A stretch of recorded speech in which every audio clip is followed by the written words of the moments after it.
How the new Aquaman trailer kills the Snyderverse.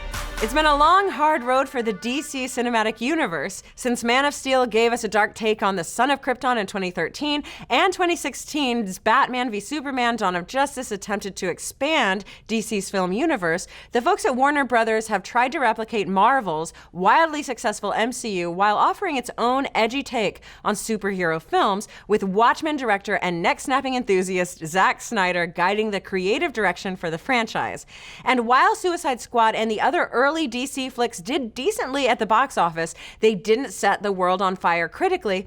And if 2006's X-Men: The Last Stand and 2007's Spider-Man 3 are any indication, even if a film is successful financially, critically panned movies can sink a franchise.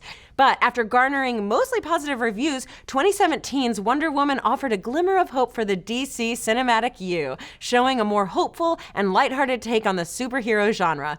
Warner Brothers attempted to course correct with Justice League by swapping out Snyder for the more lighthearted MCU directing vet Joss Whedon, but the hodgepodge of tones didn't work for a lot of fans.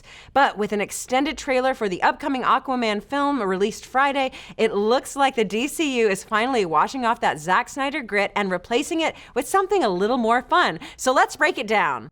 Booyah. Right off the bat, this new Aquaman trailer features a bright and vibrant color palette. Gone are the crushed blacks and grays of Batman v Superman. They've been replaced by vibrant reds, greens, and ocean blues. It's also worth noting that Aquaman's wardrobe has changed drastically since his appearance in Justice League. Of course, there are the obvious differences. In Justice League, he wore a suit of Atlantean armor with a lot of rough edges, but as we see in the Aquaman trailer, he's throwing those depressing duds in the trash and swapping them out with his classic green and gold wetsuit from the comics. And the wardrobe changes don't stop there. Even his casual attire saw an upgrade. In Justice League, Aquaman primarily wore leather vests and t-shirts to show off his edgy tattoos, but now he looks like a tourist on vacation at Sandals, Jamaica. Besides giving us a different visual look, the film is also a lot more ridiculous and fun than its predecessors. Instead of giving us villains that look like dark demons inspired by gothic paintings, we're getting sharks wearing suits of armor, giant crabs, and a guy with a giant head that shoots lasers out of his face. Even the jokes seem to have been given a lighter touch. In Batman v Superman, Lex Luthor used a jar of urine to terrify June Finch before blowing her up. In the Aquaman trailer, we get a joke from Jason Momoa about peeing on an ancient artifact. All in all, the trailer is fun, silly, and everything we want about Aquaman. This is a movie about a guy who talks to fish, and we're glad they're embracing the inherent ridiculousness of that character. This about-face that Aquaman seems to achieve definitely feels like the type of creative departure that Guardians of the Galaxy was for the Marvel Cinematic Universe.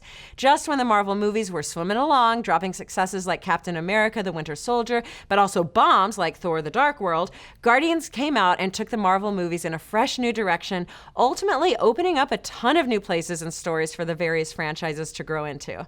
If Aquaman really does deliver on what the extended trailer promises, not only are we getting a bright, fun, all-out mystical action adventure, but we're also getting a new, fully established land, Atlantis. And this could open up the world for many more stories down the line, perhaps even becoming the DC Cinematic Universe's version of Wakanda. And while we're excited to see Jason Momoa continue his surfer bro routine, we are equally excited to see that this trailer appears to give the female leads, Nicole Kidman's Atlanta and Amber Heard's Mira, agency and purpose beyond just being plot points for Aquaman. Let's hope that carries over into the film. Basically, Aquaman looks like it's the comic books come to life. They're really leaning into the magical, mystical worlds of DC, where gods are gods, and there's no need to come up with a pseudoscience-y reason that weird stuff happens. This trailer almost feels like it could be a He-Man movie, and we are 100% down for that aesthetic. So, to sum this all up, we love this, and we're here for it. Give it to us. Come December of this year, it looks like we will be seeing a brand new course for DC films. But what do you folks think? Is Aquaman really taking us far, far away from the Snyderverse? Who did the best pee reference, this trailer or Granny's peach tea in BVS? And are you going to see this or the Deadpool 2 PG-13 cut on December 21st? Let's discuss. Be sure to like, subscribe, and mash that little bell to get notified every time we drop a video or go live with a show. Speaking of which, did you catch our latest show, Orbital Redux? It stars the voice of Spider-Man himself, Yuri Lowenthal, in the world's first live interactive sci-fi show. The first episode is free on Nerdist YouTube right now, but if you want to get in on the live action, you need to sign up for Alpha. So get a free 60-day trial to projectalpha.com using the promo code ORBITAL.